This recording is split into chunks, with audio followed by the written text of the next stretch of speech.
हे guys, good evening, Radhe Radhe. कैसे हैं आप सब? आई होप आप लोग बहुत अच्छे होंगे। तो आज ब्लॉग की स्टार्टिंग हो रही है शाम से, और मतलब ज़्यादा शाम तो नहीं, ऐसे मतलब 3:30 के आसपास हो रहा होगा। और मैं यहाँ पे चाय बनाने जा रही हूँ। वैसे तो मेरी जो चाय की टाइमिंग है वो 4 बजे के बाद की है, 4 से 4:30 के बीच में बनती है चाय। लेकिन अभी हस्बैंड आए हुए हैं तो उनका मन कर रहा था चाय पीने का, तो उन्होंने बोला कुछ चाय चिप्स हो जाए। तो बस फटाफट से मैं आ गई थी किचन में चाय बनाने के लिए। वैसे मैं जब भी चाय बनाती हूँ तो मैं घर में झाड़ू लगा लेती हूँ, जो भी बर्तन वगैरह पड़े होते हैं उनको वॉश करके रख देती हूँ। उसके बाद फिर मैं थोड़ा सा रेडी होती हूँ, तब मैं चाय बनाती हूँ। तो मुझे ऐसे चाय पीने में ज़्यादा अच्छा लगता है। लेकिन अभी ऐसे हम लोग बैठे रहते हैं तो आज मैंने ऐसे ही बना ली थी। तो यहाँ पे चाय के साथ थोड़ा सा चिप्स भी भून लिए हैं, और अभी हम लोग जाएंगे और आराम से बैठ के चाय पियेंगे। फिर बाकी जो काम है मैं बाद में करूँगी। तो यहाँ पे निष्ठू के पापा और शिवरिया सभी इसी रूम में हैं। हम लोग टीवी देखेंगे और चाय पियेंगे। और उसके बाद चाय पीने के बाद फिर मैंने जो भी झाड़ू लगाना था, बर्तन थे वो चाय वाले, वो सारे अच्छे से वॉश करके रख दिए, धुल के रख दिए हैं। और अभी मैं यहाँ पे बनाने जा रही हूँ रात वाला खाना। तो आज मैं बना रही हूँ खाने में दाल, ये जो खड़ी मसूर दाल होती है उसको बना रही हूँ दाल। और मैं यहाँ पे आज कैसे दाल बनाती हूँ, कई तरीके से ये दाल बन जाती है, मैं कैसे बना रही हूँ आज मैं आपको शेयर करूँगी, और बहुत टेस्टी बनती है। तो मैं यहाँ पे ना सिर्फ मैंने धुल के दाल, और क्या होता है मैं जब दाल डालती हूँ उसके बाद धो देती हूँ। कई सारे लोगों को, मतलब कई सारे नहीं, कुछ को लगता है कि मतलब मैंने धुली नहीं है दाल, तो मैं धोते हुए कम दिखाती हूँ। तो मतलब दाल तो हमेशा धुल कर ही बनाती हूँ। कोई भी चीज़ बनेगी तो मतलब जो धुलने वाली होती है वो तो धुल के ही बनती है। तो मैंने यहाँ पे दाल रख दी है, उसमें से पानी और नमक डाला है, बाकी कुछ भी नहीं डाला है। तो यहाँ पे दाल को बनाने के लिए मैंने जो चाहिए वो मैंने ले लिया है, प्याज, हरी मिर्च, अदरक और लहसुन को लिया है। अभी हम इसको अच्छे से चॉप करेंगे, क्योंकि अगर आप चाहें तो इसको कट करके भी डाल सकते हैं, चॉप करके भी डाल सकते हैं, मतलब छोटा छोटा करके। और चॉपर में क्या होता है, बिल्कुल मतलब बिल्कुल फाइन तो नहीं होता है, खड़ा खड़ा रहता है, लेकिन अच्छे से चॉप हो जाता है। तो मैं आज जो दाल बना रही हूँ वो है ना, चावल के साथ भी अच्छी लगती है और रोटी के साथ भी अच्छी लगती है। ज़्यादातर मैं बताऊँगी कि उसके साथ है ना मोटी रोटी बनाओ ना, और उसमें खूब सारा घी लगा के, तब बहुत ज़्यादा अच्छी लगती है। लेकिन मैं जो दाल बना रही हूँ उसके साथ रायता भी बना रही हूँ, तो मैं मोटी रोटी नहीं बनाऊँगी, और पतली वाली रोटी और राइस भी बनाऊँगी। तो इस वजह से मैं आज जब मैं मोटी रोटी बनाती हूँ ना तब मैं राइस नहीं बनाती हूँ, क्योंकि ना फिर कोई खाता नहीं है, फिर वो सारे राइस बच ही जाते हैं। क्योंकि जैसे मोटी रोटी बनती है ना तो उसका टेस्ट बहुत अच्छा आता है। तो इस वजह से सब राइस मतलब छोड़ देते हैं। और आज का क्या हो गया, आज मैं वॉइस ओवर दे रही हूँ ना, जैसे ही मैं देती हूँ वैसे ही मुझे बार बार खांसी आनी शुरू हो जाती है, पता नहीं क्या हो गया है। तो मैं बार बार रोक रोक के वॉइस ओवर दे रही हूँ। इतनी देर हो गई मुझे वॉइस ओवर देते देते, मतलब मैं कब से, एक तो गर्मी इतनी पड़ रही है, और मैं स्टोर रूम में आके वॉइस ओवर देती हूँ। तो मैं तब से बैठी हूँ, मैं बार बार, मुझे इतना गुस्सा आ रहा है, मैंने कहा देखो बार बार मुझे ऐसे रुकना पड़ रहा है। तो अभी थोड़ा सा खांसी ठीक हुई है, तब मैंने सोचा अब वॉइस ओवर देती हूँ। तो यहाँ वह ना मैं तड़का कैसे लगाती हूँ तो मैं आपको बता दूँ, बहुत अच्छा मतलब सब्जी दाल बनती है।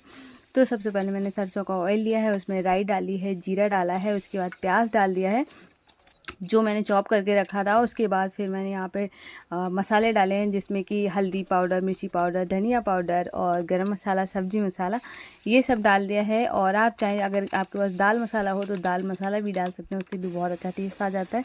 फिर उसके बाद टमाटर डाल दिया है। टमाटर अच्छे से जब पक गया था तब मैंने दाल को डाल दिया है। दाल में थोड़ा सा बिसल ज़्यादा आ गई, जिसकी वजह से थोड़ी सी ज़्यादा गल गई है। आप कम बिसल लगाएं, जो खड़ी खड़ी दाल रहती है उसका टेस्ट बहुत अच्छा आता है। और उसको आप चाहे रोटी के साथ खाएं, चावल के साथ खाएं, मोटी रोटी के साथ खाएं, किसी के साथ भी खा सकते हैं, जैसा कि आपको टेस्ट में अच्छा लगता हो। तो मैंने यहाँ पे दाल में तड़का लगा दिया है। और फिर मैं यहाँ पे तब तक है ना हस्बैंड खीरा लेके आ गए थे, और मैं रायता बनाने वाली थी, मैं सिर्फ प्याज का रायता बनाने वाली थी, लेकिन वो खीरा लेकर आ गए थे। फिर मैंने सोचा कि अब खीरा और प्याज दोनों का मिक्स करके रायता बनाती हूँ, वो जो कि बहुत अच्छा लगता है खाने में। तो मैं यहाँ पे ना खीरे को अच्छे से मतलब पील ऑफ कर लूँगी। और उसके बाद मैंने जो चाय वाली छन्नी होती है, चाय वाली छन्नी नहीं जो जिसे मैं अदरक ग्रेट करके डालती हूँ चाय में, उसी से ही मैंने कर लिया था, बड़ी वाली मैंने कद्दूकस नहीं यूज़ करी। और उसके बाद फिर यहाँ पे है ना दही लेकर आए थे, तो दही थोड़ा मुझे कम लगा, फिर मैंने इसमें थोड़ा सा छाछ भी ऐड कर दिया है, और जो खीरा था उसको भी इसमें डाल दिया है। और जब भी मेरे साथ ये बहुत बार हुआ है, जो मेरा ब्लॉग देखते हैं उनको तो पता ही है, ये मुझे लगता है मैं हर ब्लॉग में बोलने लगी हूँ कि उनको तो पता ही है। तो मैं यहाँ पे ना जब भी मैं कुछ ऐसे बनाती हूँ ना तो हमेशा बर्तन छोटा पड़ जाता है, फिर मैं दूसरा बर्तन लेती हूँ। ऐसा मेरे साथ सब्जी बनाने में कई बार हुआ है कि मुझे कभी कभार आइडिया ही नहीं लगा कि इतने में आएगा कि नहीं आएगा, मैं छोटा बर्तन यूज़ कर लेती फिर बड़े में डालती हूँ। तो ऐसे एक और धोने के लिए भी कर लेती हूँ और बिना फालतू में मतलब एक काम बढ़ जाता है। तो मैंने यहाँ पे रायता भी बना के रख दिया है और दाल बन गई थी तो दाल में भी मैंने धनिया डाल दिया है। आज धनिया थोड़ा सा कम था तो रायते में बाकी चीज़ें सारी पड़ गई हैं। और मैंने हरी मिर्च वगैरह दिखाई नहीं है शायद आपको, और हरी मिर्च कट करके डाल दी थी क्योंकि लाल तो डालती नहीं हूँ तो हरी ही डालती हूँ। और यहाँ पे ना मैं ऑयल वाला आज तड़का नहीं लगा रही हूँ, मैंने लगाया सिर्फ जीरे और हींग को है ना ड्राई रोस्ट कर लिया था, उसके बाद पीस के उसमें डाल दिया था। और अभी मैं यहाँ पे रोटियाँ बनाऊँगी। और ये वाला जो ब्लॉग है ना ये मैं सुबह तक कंटिन्यू करूँगी क्योंकि है ना शाम को स्टार्ट किया था और तो मैं सोचा, मैंने कहा अब सुबह तक करूँगी क्योंकि इस टाइम में ना पापा आ गए थे तो पापा के टाइम जब आ जाते हैं तो सब लोग पापा के पास बैठ जाते हैं, जैसे मेरा देवर है, हस्बैंड है, सब लोग वहाँ बैठे होते हैं, फिर मैं वहाँ ब्लॉग नहीं करती हूँ। तो इस वजह से वहाँ का मतलब मैंने सोचा अब सुबह से कंटिन्यू करूँगी। तो ये हो गई है सुबह, और आज की जो सुबह थी बहुत खूबसूरत थी क्योंकि बारिश हो रही है। और उसके बाद है ना आज मैंने सोचा बहुत दिनों के बाद मैंने अपने केले को दिखाया है, केले के पेड़ को, मतलब कितना ज़्यादा मुझे पसंद है जो कि आपको पता है। फिर मैंने बोला मुझे इससे बड़ा प्यार है।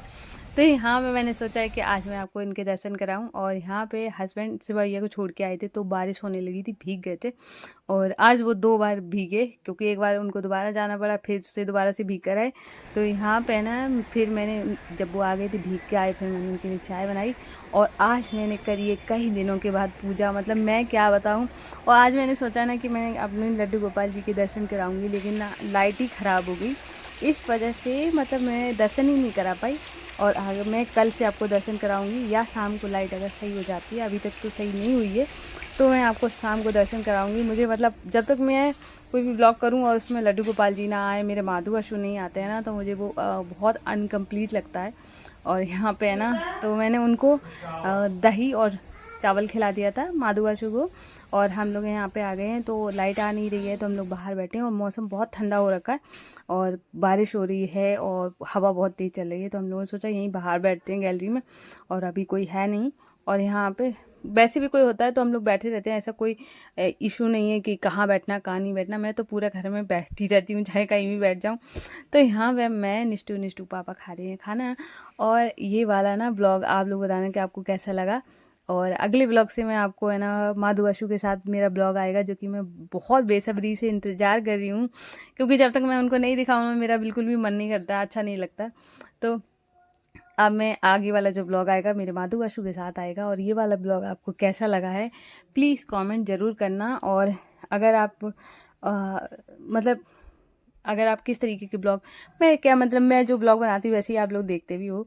और आगे अगर कोई मैं शायद आपको बहुत अच्छी न्यूज़ दूँ, अगर भगवान ने चाहा तो अगर आगे अगर आपको बहुत अच्छी न्यूज़ मिली तो नेक्स्ट वीडियो उसी पर आ सकता है। और तो तभी मैं शेयर करूँगी। और ये वाला ब्लॉग मैं यहीं पे एंड कर रही हूँ। अगर आप सबको मेरा ब्लॉग पसंद आया हो और अगर बहुत अच्छा लगा हो तो अपने फ्रेंड्स फैमिली में भी शेयर कर देना। और मैं इस ब्लॉग को यहीं पे एंड कर रही हूँ और मैं मिलूँगी कल न्यू ब्लॉग के साथ। तब तक के लिए राधे राधे, जय श्री कृष्णा।